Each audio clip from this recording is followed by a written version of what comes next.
नमस्कार सर्वांना, स्वागत आहे तुम्हा सर्वांचं आपल्या ॲक्टिव्ह करिश्मा यूट्यूब चॅनलमध्ये। बघा, अंगणवाडी सेविका ताईंसाठी, मदतनीस ताईंसाठी खूप महत्त्वाची माहिती मी या व्हिडिओच्या माध्यमातून घेऊन आलेली आहे। तुम्हाला माहिती आहे का, आता डिसेंबर महिना संपत आलेला आहे। प्रोत्साहन भत्ता देखील आपल्याला भरपूर महिन्यांचा जमा झालेला आहे। थोड्याच अशा अंगणवाडी सेविका मदतनीस ताई आहेत ज्यांना प्रोत्साहन भत्ता भेटलेला आहे। मग त्यांना का प्रोत्साहन भत्ता भेटत आहे, आपल्याला का भेटत नाही, हे सर्व सविस्तरपणे मी तुम्हाला आज या व्हिडिओच्या माध्यमातून सांगणार आहे। त्यामुळे महत्त्वपूर्ण व्हिडिओ होणार आहे। डिसेंबर संपायच्या अगोदर आपल्याला कोणकोणत्या कामावर लक्ष केंद्रित करायचं जेणेकरून या वर्षामध्ये आपल्याला कमीत कमी डिसेंबरचा तरी प्रोत्साहन भत्ता भेटेल। सप्टेंबर 2025 पर्यंतचा प्रोत्साहन भत्ता ताईंनो जमा झालेला आहे। ऑक्टोबर, नोव्हेंबर आणि डिसेंबरचा जो महिना चालू आहे याचा प्रोत्साहन भत्ता अजून मला तरी आलेला नाही। तुम्हाला जर आला असेल तर कमेंट करून कळवा। आणि या व्हिडिओच्या माध्यमातून आपण जे 10 प्रोत्साहन भत्त्याचे निकष आहेत त्याच निकषांवर काम करणार आहोत। फक्त आपल्याला फोकस त्या 10 निकषांवरच करायचं आहे। ते 10 निकष आपल्यासाठी खूपच महत्त्वाचे आहेत। त्याच्यातील सर्वात महत्त्वाचा निकष म्हणजे बघा, दररोज अंगणवाडी ओपन करणे। दररोज आपण अंगणवाडी ओपन करतो। ओपन केल्यानंतर आपल्याला डेली ट्रॅकिंगमध्ये खूप महत्त्वाची माहिती भरायची असते। ती माहिती आपण दररोज भरतात ताई, सर्व ताई भरतात, परंतु थोडीशी त्यांची चूक होते, त्यामुळे त्यांचं प्रोत्साहन भत्ता कट होतो। तर ती चूक त्यांची होऊ नये म्हणूनच मी आज हा व्हिडिओ बनवलेला आहे। तर ताईंनो बघा, सर्वात प्रथम अंगणवाडी ओपन करायची। अंगणवाडी ओपन केल्यानंतर मुलांचा आणि आपला सामूहिक फोटो काढायचा। त्याच्यानंतर बघा, उपस्थिती आणि नाश्ता नोंदवायचा आहे। उपस्थिती आणि नाश्ता नोंदवायचा कशा पद्धतीने नोंदवायचा तर बघा, उपस्थिती इथं आपल्याला तुम्हाला किती दिसत आहे, 51 आकडा आहे ना, तर उपस्थिती 100% इथं 51च दिसली पाहिजे। याच पद्धतीने आपण काम करायचं। त्याच्यानंतर बघा, THR HCM सुद्धा भरताना जो इथं आपला आकडा येत आहे त्या संपूर्ण लाभार्थ्यांना तेवढा ज्या लाभार्थ्यांना आपण उपस्थिती दर्शवलेली आहे त्या लाभार्थ्यांची आपल्याला इथे हे भरणे खूपच गरजेचे आहे। त्यांचे आपण हे सर्व म्हणजे THR देखील भरायचा तर आहे, पण THR भरण्या अगोदर THR आपल्याला महिन्यातून एकदा भरायचा असतो, परंतु HCM आपल्याला दररोजच भरायचा आहे। तुम्हाला HCMचे दिवससुद्धा बघा दिसत आहे। अशा पद्धतीने HCMचे दिवस हे यायला पाहिजेत आणि जेवढे आपले लाभार्थी आहेत त्या सगळ्यांना HCM द्यायचा आहे। तसेच त्यांची उपस्थिती देखील नोंदवायची आहे। त्याच्यानंतर बघा, आपला पुढचा महत्त्वाचा मुद्दा म्हणजे की 6 महिने ते 3 वर्षाच्या मुलांना। तर बघा, 6 महिने ते 3 वर्षांची सुद्धा जी मुले आहेत त्या मुलांना 100% THR द्यायचा। बघा, तुम्हाला माझी लिस्ट दिसत आहे, एकही लाभार्थी चुकवलेला नाही आहे। 100% सर्व लाभार्थ्यांना THR द्यायचा आहे। आता ह्या लाभार्थ्यांचं तुम्हाला दिसत आहे, तर ते कशामुळे दिसत आहे हे देखील मी तुम्हाला सांगणार आहे।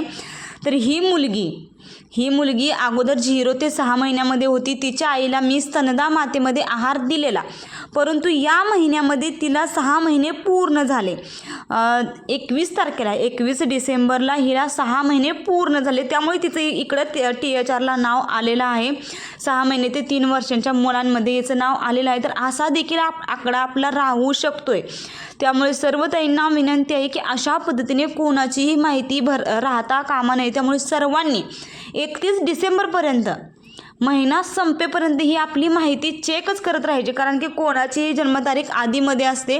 त्यामुळे जी मुले आपली 0 ते 6 महिन्यामध्ये असतात ती मुले त्यांची तारीख संपल्यानंतर आपोआप 6 महिने ते 3 वर्षा मुलांमध्ये येत आहे। त्यामुळे इथं आपल्याला त्यांना THR देण्याचा आकडा इथं त्यांना राहत आहे। तर इथं आपण ते काम करून घ्यायचं आहे।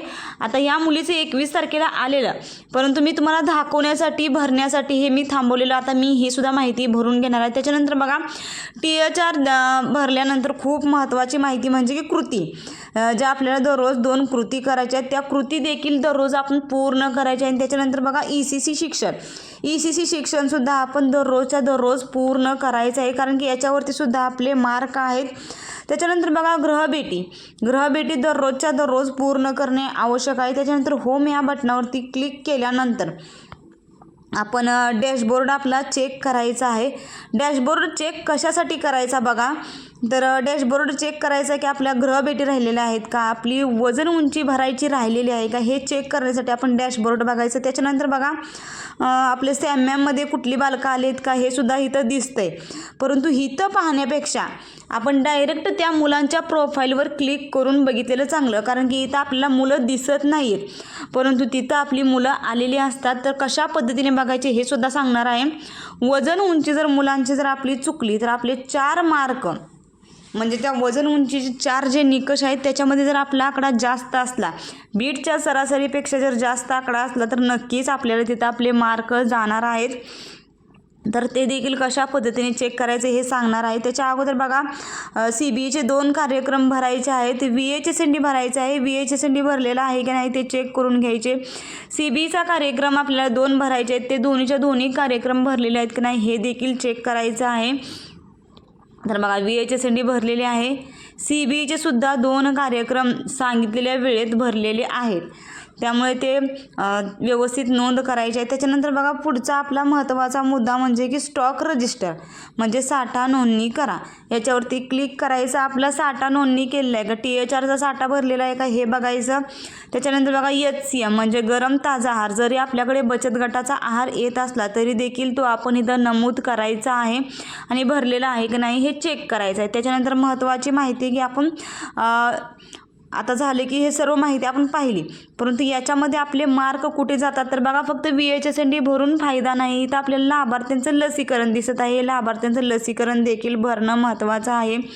प्रत्येक मुलांची इथं आपल्याला लसीकरणाची यादी येते, त्यानुसार आपण ते लसीकरण भरून घ्यायचं आहे.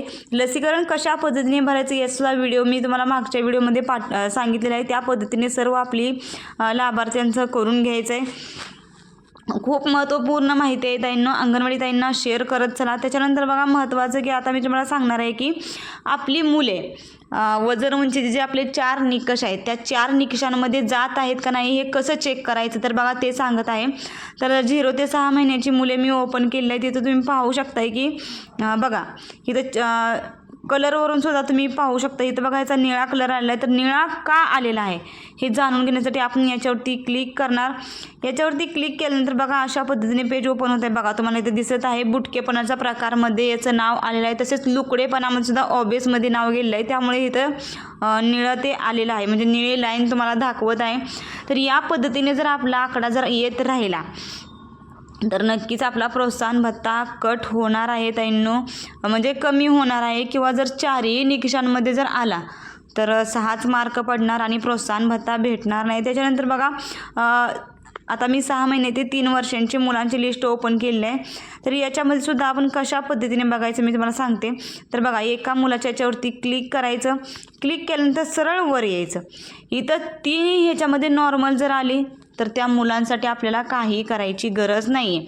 परंतु तिथे जर स्टंटेड किंवा ऑबेस असं जर आलं तर तिथं आपल्याला त्या मुलांची वजन उंची आपल्या सुपरवायझर मॅडमना दुरुस्त करायला सांगायची आहे, कारण की आपण एकदा वजन उंची भरली की आपण परत ती दुरुस्त करू शकत नाही आहे.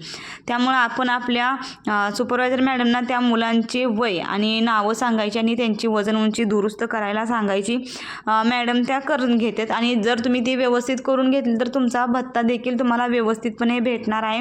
त्याच्यानंतर बघा 3 ते 6 वर्षांची मुलांसुद्धा याच पद्धतीने चेक करायचं आहे. आता आपण पाहूया की नोव्हेंबर महिन्याचा हा झालं. डिसेंबरची माहिती कशी बघायची. आता नोव्हेंबर महिन्यामध्ये जरी आपली चूक झाली असेल तरी ती काय आता आपल्याला दुरुस्त करता येणार नाही, परंतु डिसेंबर महिन्याची आपल्याला दुरुस्त करता येते. आता आपण नोव्हेंबरचा MPR पाहूया, म्हणजे नोव्हेंबर महिन्यामध्ये आपल्याला किती मार्क पडतात हे तरी समजेल. तर बघा नोव्हेंबर महिन्याचा MPR आपण ओपन केलेला आहे. तुम्हाला नोव्हेंबर 2025 इथं दिसत आहे. लाभार्थ्यांची यादी दिसत आहे बघा.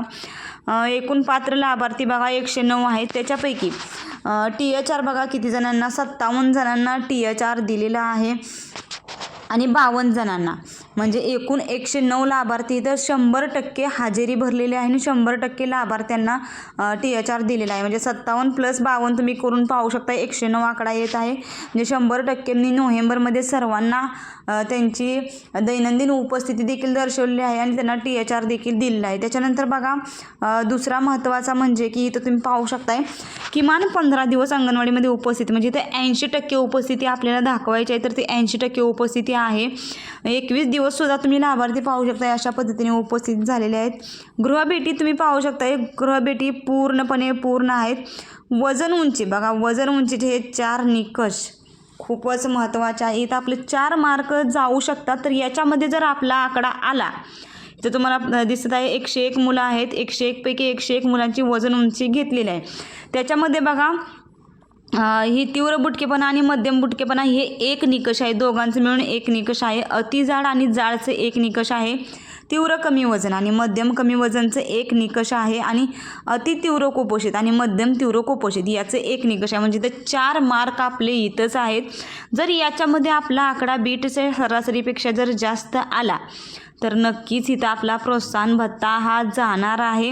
प्रोत्साहन भत्त्याचे निकषच या पद्धतीने लावलेले आहेत की ते वजन उंचीवर त्यांनी जास्त फोकस केलेला आहे. 4 निकष वजन उंचीवर लावलेले आहेत. त्यामुळे सर्व ताईंना माझी विनंती आहे की वजन उंची भरताना कृपया आपली चूक होऊ देऊ नका. त्याच्यानंतर बघा पौष्टिक पूरक आहे, हे सुद्धा भरणे महत्त्वाचे आहे.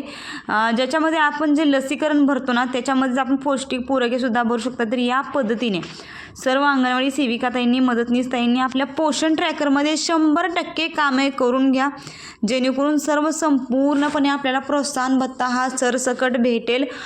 सप्टेंबर 2025पर्यंतचा प्रोत्साहन भत्ता आलेला आहे, परंतु ऑगस्ट 2025चा प्रोत्साहन भत्ता आलेला नाही. जर तो आला असेल तर मला मेसेज कदाचित आला नसेल, परंतु माझ्या याच्यामध्ये तर मला मेसेज ऑगस्टचा काही दिसत नाही आहे. सप्टेंबरचा मात्र दिसला मला, परंतु ऑगस्टचा मेसेज दिसलेला नाही.